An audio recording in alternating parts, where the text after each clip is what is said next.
আমরা শিক্ষক হিসেবে আমাদের একটাই উদ্বেগ, আমাদের শিক্ষার্থীদের নিরাপত্তা। আপনারা দেখেছেন গতকালকেও কী পরিমাণ সহিংসতা পথ বেছে নেওয়া হয়েছে। উত্তরায়, খুলনায়, সিলেটে আমাদের অনেক শিক্ষার্থীকে হত্যা করা হয়েছে। ফলে আমরা আমাদের শিক্ষার্থীদের এই অনিরাপত্তার মাঝে রেখে আমরা তো ঘরে থাকতে পারি না। ফলে আমরা আজকের এই যে জমায়েত আমাদের আমরা একটাই মেসেজ দিতে চাই। আমরা আসলে এই সরকারের কাছে আর কিছু চাওয়ার নেই। আমাদের মেসেজ হচ্ছে আন্তর্জাতিক সম্প্রদায়ের কাছে, এবং আমরা এটুকু বলতে চাই, আন্তর্জাতিক সম্প্রদায়কে আমরা বলতে চাই আপনারা তৎপর হন। আমাদের বাংলাদেশের শিক্ষার্থীদেরকে, আমাদেরকে শিশু কিশোরদেরকে যে হত্যা করা হচ্ছে, এই হত্যাকাণ্ড বন্ধ করার জন্য আপনারা চাপ সৃষ্টি করুন। এবং আমি বাংলাদেশের পুলিশ, আর্মি, বিজিবি সহ সকল বাহিনীকে অনুরোধ করব, আপনারা জনগণের টাকায় কেনা গুলি আর জনগণের সন্তানের বুকে ব্যবহার করবেন না। আপনারাও আমাদের সন্তান, যারা ন্যায্য আন্দোলন করছে তারাও আমাদের সন্তান। আপনারা একসময় বিশ্ববিদ্যালয়ের শিক্ষার্থী ছিলেন, আমাদের শিক্ষার্থী ছিলেন, এখন যারা রাস্তায় নেমে আন্দোলন করছে তারাও আমাদের শিক্ষার্থী।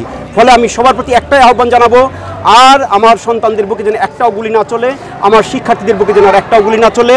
এবং আজকের দিনের মধ্যে সকল গুলি বন্ধ করে, সকল নির্যাতন বন্ধ করে আমাদের জাহাঙ্গীরনগর বিশ্ববিদ্যালয়ের সমন্বয়ক আরিফ সুহেল সহ সারা বাংলাদেশের যত শিক্ষার্থীকে গ্রেফতার করে রিমান্ডে নির্যাতন করা হচ্ছে, তাদেরকে ডিটেনশন দেওয়া হয়েছে, তাদেরকে আজকের দিনের মধ্যে সবাইকে মুক্তি দেখ, এই আহ্বান আমি রাখছি। ধন্যবাদ। আপনারা জানেন আমাদের জাহাঙ্গীরনগর বিশ্ববিদ্যালয়ের সাধারণ শিক্ষার্থীদের আমরা সবাই গতকালই একটি কর্মসূচি ঘোষণা দিয়েছিলাম। সেই কর্মসূচিতে আমাদের বলা ছিল আজকে সকাল 11টায় আমরা আমাদের রেজিস্ট্রার ভবনের সামনে এসে জড়ো হচ্ছি, এবং সেখানে আমরা সম্মিলিতভাবে আমাদের বিশ্ববিদ্যালয় প্রশাসনকে 24 ঘন্টা সময় বেঁধে দিয়ে একটি আলটিমেটাম দিচ্ছি, যাতে আমাদের 24 ঘন্টার মধ্যে দ্রুত সময়ের মধ্যে সিন্ডিকেট সভাটিকে যাতে আমাদের হল খোলার যে সিদ্ধান্ত সেটি কার্যকর করা হয়। আর যদি 24 ঘন্টার মধ্যে হল খুলে দেওয়া না হয়, তাহলে আমরা সাধারণ শিক্ষার্থীরা ঐক্যবদ্ধভাবে পরবর্তী পদক্ষেপ আমরা কার্যকর কী ভূমিকা নিতে পারি সেটি আমরা গ্রহণ করবো। এবং তার পাশাপাশি আমাদের যে সকল সমন্বয়বৃন্দ ইতিমধ্যে বন্দী আছে, আমাদের শিক্ষার্থী ভাই বোনেরা যারা ইতিমধ্যে ঘুম আছে, যারা ইতিমধ্যে আমাদের অনেকে কারাগারে বন্দী আছে, তাদের নিঃশর্ত মুক্তি দাবি করছি। পাশাপাশি অবিলম্বে যাতে আমাদের 9 দফা যে দাবিটি আছে, সেই 9 দফা দাবি যাতে বাস্তবায়ন করা হয়, মেনে নেওয়া হয় নিঃশর্তভাবে। এবং একই সাথে আমাদের বিশ্ববিদ্যালয়ের যাতে আমরা শিক্ষার পরিবেশে ফিরতে পারি, যাতে আমরা হলে ফিরতে পারি, তার জন্য বিশ্ববিদ্যালয় প্রশাসনকে আমরা হলগুলো শিক্ষা এবং বিশ্ববিদ্যালয় খুলে দেওয়ার জন্য দাবি জানিয়ে আসছি। এবং আমাদের 9 দফা দাবি কার্যকর করার জন্যই আমরা ঢাকা মহাসড়কে আজকে বিক্ষোভ মিছিল নিয়ে আমাদের কর্মসূচি চালিয়ে যাচ্ছি। এবং এখান থেকে আমরা পরিষ্কার ভাষায় ঘোষণা দিতে চাই, যদি অবিলম্বে আমাদের 9 দফা দাবি বাস্তবায়ন করা না হয়, 9 দফা দাবি মেনে না হয়, তাহলে আগামীকাল থেকে সারা বাংলাদেশে আমাদের শিক্ষার্থীদের আহ্বানে অসহযোগ কর্মসূচি চলমান থাকবে।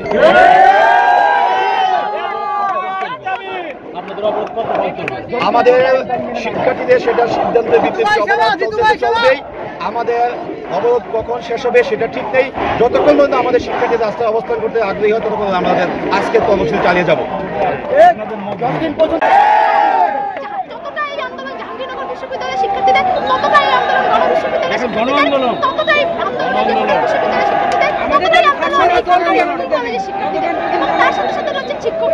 শিক্ষকদের প্রাণের দাবি, শিক্ষকদের বেঁচে থাকার দাবি। এই আন্দোলনের সম্মতি প্রকাশ করে দিচ্ছি, এই আন্দোলন সবার আন্দোলন, সমানভাবে। আমরা ছাত্র জনতার সাথে, আমরা যারা ছাত্র আছি, বাইরের নাগরিক সহ সর্বস্তরের আমরা জনগণ আজকে জাহাঙ্গীরনগরের সাথে আমরা মাঠে নেমে এসেছি। তেমনিভাবে সারা বাংলাদেশে প্রত্যেকটা স্কুল, কলেজ, ভার্সিটির সাথে শ্রমিক থেকে শুরু করে নিয়ে একেবারে আমলা পর্যন্ত আজকে সবাই আমাদের ছাত্র জনতার সাথে সংহতি জানিয়েছে। আমাদের এই 9 দফার দাবি যদি আদায় না হয়, তাহলে আমরা আগামীকাল থেকে যে অসহযোগ আন্দোলনের ডাক দিয়েছে আমাদের কেন্দ্রীয় বৈষম্য বিরোধী ছাত্র আন্দোলনের নেতারা, আমরা সেই অসহযোগ আন্দোলন সফল করে এই খুনি হাসিনার বিচার আমরা। বাংলার কোনো স্বাধীনতা আছে? আমি মনে করি সারা বাংলা ছাত্র সমাজ পঞ্চগড়ে একটা শিক্ষার্থীদের কোনো আঘাত করা হয়, সারা বাংলা ছাত্র সমাজে আমরা একটি দেহের মতো সেটি কিন্তু আমরা বাস্তবায়ন করে দেখিয়েছি ইনশাআল্লাহ। আপনারা জানেন আমাদের যে শান্তিপূর্ণ কর্মসূচি চলেছিল, সেই শান্তিপূর্ণ কর্মসূচিতে তাকে কিন্তু রিমান্ডে নেওয়া হচ্ছে। আমার অনেক শিক্ষকরা যারা শিক্ষার্থীদের পক্ষে হয়েছে, শিক্ষকদের বাসায় বোমা হামলা করেছে, আমরা এর তীব্র প্রতিবাদ জানাই। না করে আমরা সারা বাংলার ছাত্র সমাজ, সারা বাংলার সকল শিক্ষার্থী সম্মিলিত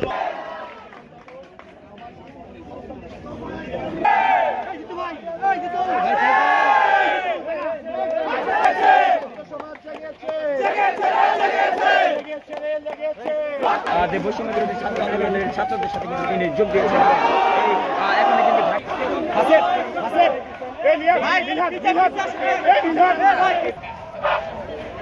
আমাদের যারা মিছিলে আসি আমাদের জাহাঙ্গীরনগর বিশ্ববিদ্যালয়ের সহ আমাদের আজকের যে ছাত্র জনতার শিক্ষকদের গণবিক্ষোভ মিছিল সেটিতে শরীর হয়েছে। আমি শিক্ষকদের যারা আছেন সবাইকে মিছিলের সামনে আসার জন্য অনুরোধ করছি।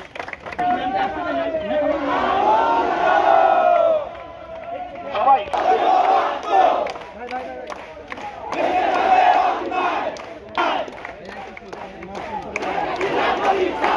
সামনে দেন না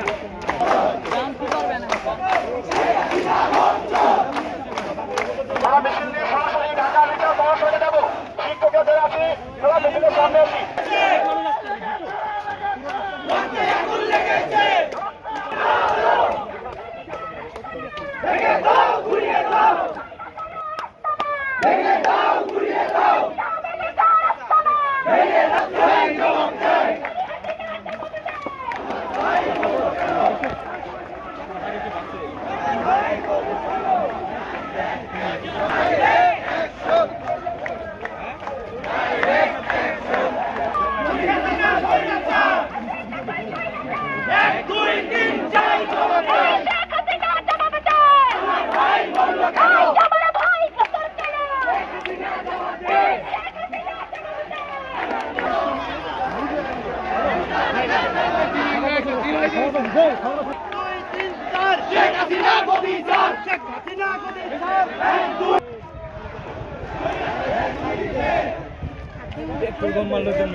ছাত্র